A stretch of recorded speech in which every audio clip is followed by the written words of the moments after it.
Welcome to our channel. Today we how to disable vanity numbers in CallRail. Easy tutorial step by step clearly.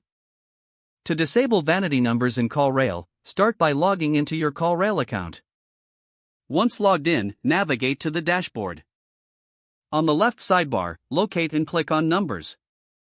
In the Numbers section, find the vanity number you wish to disable. Click on the desired vanity number to view its settings. Within the Settings page, scroll down to the Status section. Here you will see an option for Disable. Click the Disable button to turn off the vanity number. A confirmation prompt may appear.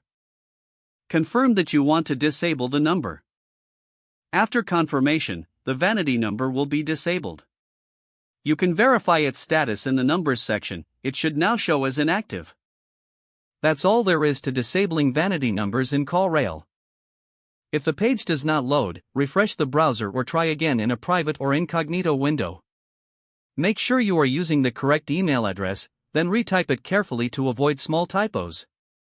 If your password is not accepted, use the reset option and create a new strong password you can remember.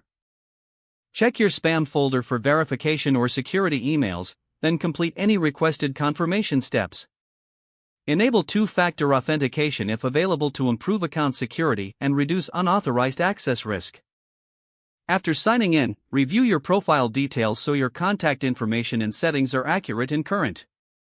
If you see an error message, note it down and try again after restarting your device and internet connection.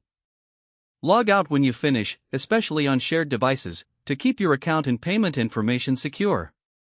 If the page does not load, refresh the browser or try again in a private or incognito window. Make sure you are using the correct email address, then retype it carefully to avoid small typos. If your password is not accepted, use the reset option and create a new strong password you can remember. Check your spam folder for verification or security emails, then complete any requested confirmation steps. Enable two-factor authentication if available to improve account security and reduce unauthorized access risk. After signing in, review your profile details so your contact information and settings are accurate and current. If you see an error message, note it down and try again after restarting your device and internet connection. Log out when you finish, especially on shared devices, to keep your account and payment information secure. If the page does not load, refresh the browser or try again in a private or incognito window. Don't forget to like this video and subscribe to our channel for more step-by-step tech guides.